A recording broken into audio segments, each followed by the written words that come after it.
చూస్తే సిట్ నోటీసులపై మాజీ సీఎం కేసీఆర్ సమాలోచనలు చేస్తున్నారు. నందీనగర్ నివాసంలో సిట్ విచారణకు కేసీఆర్ హాజరవుతారా అన్న దానిపై సస్పెన్షన్ కొనసాగుతోంది. ఇక ఎర్రవల్లి ఫామ్ హౌస్ లో విచారించాలన్న విజ్ఞప్తిని సిట్ తిరస్కరించింది. తమ రికార్డుల ప్రకారం నందీనగర్ అడ్రస్ ఉందని, ఎర్రవల్లిలో విచారించలేమని సిట్ స్పష్టం చేసింది. అలాగే విచారణ పరికరాలను సైతం ఎర్రవల్లి ఫామ్ హౌస్ కు తీసుకువెళ్లలేమని తెలిపింది. ఈ నేపథ్యంలో సిట్ నోటీసులపై కేసీఆర్ న్యాయ నిపుణుల సలహాలు తీసుకోవాలనుకుంటున్నారు. ఇక వరుసగా నేతలతో కేసీఆర్ సమావేశమవుతున్నారు. ఇవాళ కూడా నేతలతో కేసీఆర్ భేటీ కానున్నారు. ఈ అంశానికి సంబంధించి మరింత సమాచారం మా కరెస్పాండెంట్ కుమార్ అందిస్తారు. కుమార్, చెప్పండి, ఏంటి సిట్ అధికారులు అయితే మాత్రం నోటీసులు జారీ చేశారు. మరోపక్క గతంలో కూడా వేరే డేట్ కావాలని చెప్పేసి కేసీఆర్ కోరటం జరిగింది. అంటే ఎన్నికల నేపథ్యంలో తన యొక్క పార్టీ అధినేతగా నేను కొన్ని నిర్ణయాలు తీసుకోవాలా, ఈ నేపథ్యంలోనే నాకు మరో డేట్ కావాలని వారు ఇక ఆదివారం ఆయనకి డేట్ అయితే ఇవ్వడం జరిగింది. ఈ నేపథ్యంలో కేసీఆర్ సమాలోచనలో ముఖ్యంగా తాజా పరిస్థితి ఏంటి కుమార్? Thank you Ravi. అయితే ఫోన్ ట్యాపింగ్ కేసుకు సంబంధించి ఇప్పటికే కేసీఆర్కి రెండో నోటీస్ కూడా ఇటు సిట్ అధికారులు అయితే ఇవ్వడం జరిగింది. ముఖ్యంగా నిన్న నందీనగర్లోని ఇటు కేసీఆర్ నివాసంలోని ఈ సిట్ అధికారులు రెండో నోటీస్ కూడా అక్కడైతే అతికించారు. అయితే ముఖ్యంగా ఈ నోటీసుకి సంబంధించి 160 CRPC కింద ఇప్పుడు కూడా మరొక నోటీస్ అయితే జారీ చేశారు. అయితే రేపు మధ్యాహ్నం 3 గంటలకు నందీనగర్ నివాసంలోని విచారణకు హాజరు కావాలంటూ కూడా ఇటు సిట్ అధికారులు దాంట్లో పేర్కొన్నారు. అయితే గతంలో 2 రోజుల ముందట కేసీఆర్కి ఇచ్చిన నోటీసులో కూడా 160 CRPC కింద నోటీస్ అయితే జారీ చేశారు.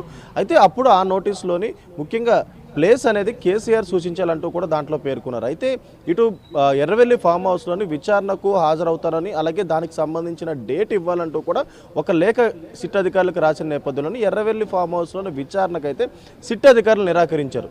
అయితే తమ రికార్డ్స్లోని నందీనగర్లో ఉన్న నివాసం అడ్రస్ మాత్రమే ఉందంటూ కూడా అక్కడే విచారిస్తామంటూ కూడా సిట్ అధికారులు అయితే తేల్చి చెప్పారు. రేపు మధ్యాహ్నం 3 గంటలకు నందీనగర్ నివాసంలోని కేసీఆర్ అందుబాటులో ఉండాలి, ఖచ్చితంగా సిట్కి విచారణ హాజరవ్వాలంటూ కూడా ఆ నోటీసులో పేర్కొన్నారు. అయితే ఇప్పుడు ఈ నోటీసుకు సంబంధించి నిన్న కేటీఆర్, హరీష్ రావు అలాగే కేసీఆర్ ముగ్గురు కూడా భేటీ అయ్యి పూర్తిగా చర్చించారు. అయితే ఇప్పుడు లీగల్ టీంతో కూడా దీనిపై చర్చలు అయితే కొనసాగుతున్నాయి. అయితే ఈరోజు కూడా కొంతమంది నాయకులతో కూడా కేసీఆర్ భేటీ అవనున్నారు. అయితే ముఖ్యంగా ఇప్పుడు ఏదైతే ఈ నోటీసుకు సంబంధించి ఫస్ట్ నోటీస్కి అయితే కేసీఆర్ లేఖ అయితే ఇవ్వడం జరిగింది. తనకు కొంత సమయం కావాలంటూ పేర్కొన్నారు. అయితే కేవలం 2 రోజులు మాత్రమే సమయం అయితే ఇచ్చారు. రేపు మధ్యాహ్నం 3 గంటలకు విచారణకు హాజరవ్వాలంటూ కూడా ఏదైతే ఇటు నోటీసులో పేర్కొన్నారు. కాబట్టి రేపు విచారణకు హాజరవుతారా లేదా అనేది అయితే సర్వత్రా ఉత్కంఠ నెలకొంది. అయితే ఇప్పటికే న్యాయ నిపుణులతో కూడా ఇటు కేసీఆర్ భేటీ అవ్వడం జరిగింది, అలాగే వాళ్ళ సూచనలు కూడా తీసుకోవడం జరిగింది. అయితే ఈరోజు ఏదైతే హౌస్ మోషన్ పిటిషన్ హైకోర్టులోని వేయడానికి కూడా ఇటు కేసీఆర్ ఆలోచిస్తున్నట్లయితే తెలుస్తుంది.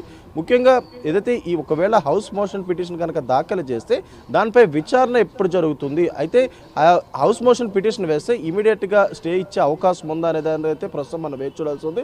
అయితే ముఖ్యంగా ఇప్పుడు పంజాగుట్టలోని 2024లో నమోదైన ఈ ఒక కేసు సంబంధించి ఈ 160 CRPC కింద ఫోన్ ట్యాపింగ్కి సంబంధించి నోటీసులు అయితే జారీ చేశారు.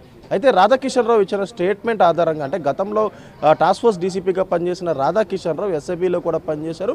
అయితే అప్పుడు ఏదైతే ఈ ఫోన్ ట్యాపింగ్ కేసుపై అతను అరెస్ట్ చేసిన తర్వాత అతను ఇచ్చిన స్టేట్మెంట్ ఆధారంగా మొట్టమొదటిసారి అప్పుడే కేసీఆర్ పేరు బయటకైతే రావడం జరిగింది. అతను ఇచ్చిన స్టేట్మెంట్ ఆధారంగానే ఇప్పుడు ఈ కేసులోని 160 CRPC కింద కేసీఆర్కి నోటీసులు అయితే జారీ చేశారు. అయితే కేసీఆర్ ఒకవేళ రేపు విచారణకు హాజరైతే సిట్టు ఎటువంటి క్వశ్చన్స్ కేసీఆర్ని అడగనుంది, అయితే ప్రధానంగా 10 ఏళ్లలోని బీఆర్ఎస్ సమయంలోని ఇటు ప్రభుత్వానికి కానీ ఆ ఫోన్ ట్యాపింగ్ కానీ ఎటువంటి సంబంధాలు ఉన్నాయనే దానిపై ఆరాధిస్తారు. అయితే ఇటు కేసీఆర్కి అలాగే ఫోన్ ట్యాపింగ్కి ఎటువంటి సంబంధాలు ఉన్నాయనే దానిపై ఆరాధిస్తారు. అయితే ముఖ్యంగా ఇటు ఎస్ఐబికి సంబంధించి ఎస్ఐబి ఫార్మేషన్ అనేది బీఆర్ఎస్ ప్రభుత్వం ఉన్న సమయంలోనే జరిగింది. అయితే దానికి ప్రభాకర్ రావుని ఏ విధంగా చీఫ్ కింద అపాయింట్ చేశారు, అలాగే మిగతా వ్యక్తులందరినీ ఎలా అపాయింట్ చేశారు, అయితే వాళ్ళకి ఫోన్ ట్యాపింగ్ చేయమని ఏదైతే నెంబర్లు ఎవరు ఇచ్చారు, అయితే ఇటు అప్పుడు ప్రతిపక్ష నేతగా ఉన్న రేవంత్ రెడ్డితో పాటు అతని సోదరులు, సన్నిహితులు, బీఆర్ఎస్లో కొంతమంది నేతలు, బీజేపీలో కొంతమంది నేతలు, ఇలా చాలామంది నేతలు ఫోన్ నెంబర్లు ఇచ్చి ఫోన్ ట్యాపింగ్ ఎవరు చేయమన్నారు అనే దానిపై ప్రధానంగా విచారిస్తారు. అయితే కేసీఆర్కి 65 ఏళ్ళు వచ్చినాయి కాబట్టి లీగల్ పరంగా చూసుకుంటే కేసీఆర్ సూచించిన చోట విచారణ అయితే కొనసాగాలి. అయితే హైదరాబాద్ పరిధిలోనే తమ పరిధిలోనే విచారణ కొనసాగిస్తామంటూ కూడా ఇటు సిట్ అధికారులు చెప్తున్నారు. అది కూడా నందీనగర్లోనే చేస్తామంటూ కూడా ఇప్పటికే సిట్ అధికారులు చెప్పారు. ఎందుకంటే తమ రికార్డ్స్లోనే ఇవే అడ్రస్ ఉంది కాబట్టి ఖచ్చితంగా అక్కడే రికార్డ్ చేస్తామని చెప్పారు. అయితే రేపు విచారణకి హాజరవుతారా లేదనేది మరికొద్ది సేపట్లో అయితే తెలిసే అవకాశం అయితే ఉంది. Right, thank you Kumar.